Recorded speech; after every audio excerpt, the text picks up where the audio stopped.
রাস্তায় নামাটি একটি প্রতীক। আমি জীবনে কোনোদিন আমি এখানে 68 পর থেকে এই কলেজের এই আন্দোলন, তখনকার উত্তাল তোমরা চিন্তাই করতে পারবে না, চিন্তার বাইরে। 68, 69, 70, 71, 72 রোজ মারা যাচ্ছে, রোজ গুলি চলছে, রোজ চলছে, সেই অবস্থায় কাটিয়েছি। আমরা ছাত্র আন্দোলনে ছিলাম, মারধর করেছি, মারধর খেয়েছি, ইত্যাদি ইত্যাদি, পুলিশের চট্টাপ্পড় খেয়ে বড় হয়েছি। আচ্ছা, কিন্তু আমি এইবার যেটা দেখলাম, এইবার এই ঘটনাকে কেন্দ্র করে যে অ্যাজিটেশন দেখলাম, যে স্বতঃস্ফূর্ত একটি আন্দোলন দেখলাম, আমি নির্ভয়ে বলে দিতে পারবো যে আমার 72 বছর আমি কোনোদিন দেখিনি। এই আন্দোলন মানুষের আন্দোলন, স্বতঃস্ফূর্ত, এই নিয়েই আমার সবচেয়ে বড় বক্তব্য। মানুষ রাস্তায় বেরিয়ে এসছে নিজের ইচ্ছায়।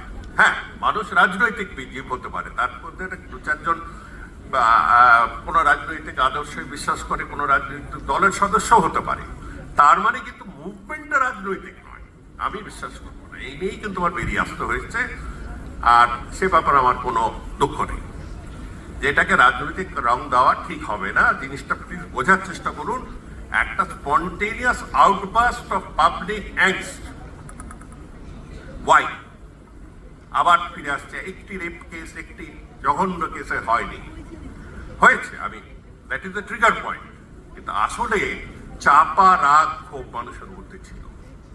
এক হচ্ছে 3-4টে বৃহৎ ইস্যুস আছে, আমি একটু সময় নিচ্ছি 2 মিনিট, কারণ আমার প্লেন ধরতে যেতে হবে, আমি বসবো 3:15 বেরিয়ে যাবো। 3-4টে ইস্যু জড়িয়ে আছে। 1 নম্বর হচ্ছে যে একটা মানে আমাদের সামাজিক, আর্থিক, রাজনৈতিক দুনিয়াতে দেখতে পাচ্ছি একটা কিরকম যেন কুচক্রের রাজ চলছে। এক গাদা কয়েকটি ঘটনা হচ্ছে, আমি যেটা আমার চিঠিতে লিখেওছি, যে রাতারাতি বড়লোক হয়ে যাচ্ছে, রাতারাতি তারা দাদাগিরি করছে, ইত্যাদি ইত্যাদি। এখন আমাকে তখন তারা অনেকেই প্রশ্ন করলো, এর আগে কি হয়নি? আমি বলছি এর আগেও হয়েছে।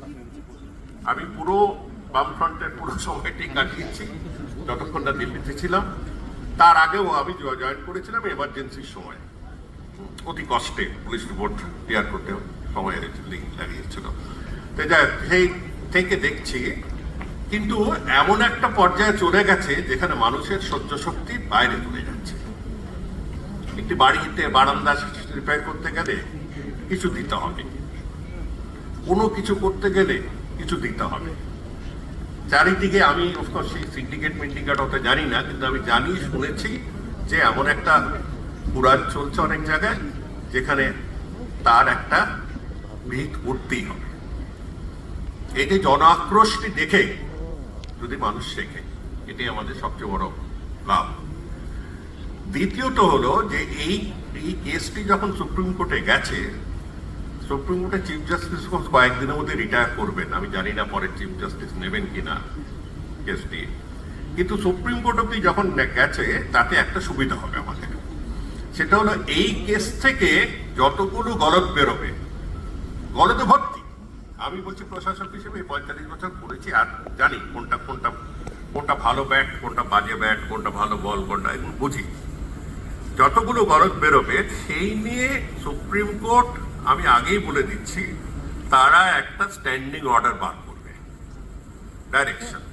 সেই ডাইরেকশনটি অনুযায়ী আবার নতুন করে এইসব কেসকে দেখতে হবে। যেরকম বিশাখা জাজমেন্ট ছিল আমাদের, একটি বিশাখা জাজমেন্টে কাঁপিয়ে দিয়েছিল, ঠিক বিশাখা জাজমেন্টের মতন তিলোত্তমা জাজমেন্ট একটি বেরোবে, আর সেই জাজমেন্টে হবে এই আন্দোলনের সবচেয়ে বড় জয়। এই জাজমেন্টটি পদে পদে পদে পদে সুরক্ষার ব্যাপারে, পদে পদে পদে পদে কি বলবো, প্রমাণ কারচুপির বিরুদ্ধে, ইত্যাদি ইত্যাদি থাকবে। আমি প্রায় কনফিডেন্টলি বলতে পারছি। তারপরে আসছে ডাক্তারদান আন্দোলন। আমি যতদূর জানি ওরা কথাবার্তা বলছে, বোধহয় ওরা একটা সিদ্ধান্তই চলে আসবে। ওরা অনেক কিছু আদায় করেছে, এবং ছাত্র শক্তি যে কি জিনিস আমাদের আমল থেকে আমরা চেষ্টা করেছি প্রমাণ করতে। আমাদের কিন্তু একটা মনে হচ্ছিল যে আজকালকার ছাত্রছাত্রীরা তো ভুলেই গেছে, তার মানে এই সব নেট এসব করতে গিয়ে বোধহয় বেশি ব্যস্ত হয়ে যাচ্ছে। দেখলাম যে না, কোনো প্রজন্মই ভোলে না তাদের অধিকার, তাদের দাবি আর ন্যায়, এ ন্যায় কোনো প্রজন্মই ভোলে না।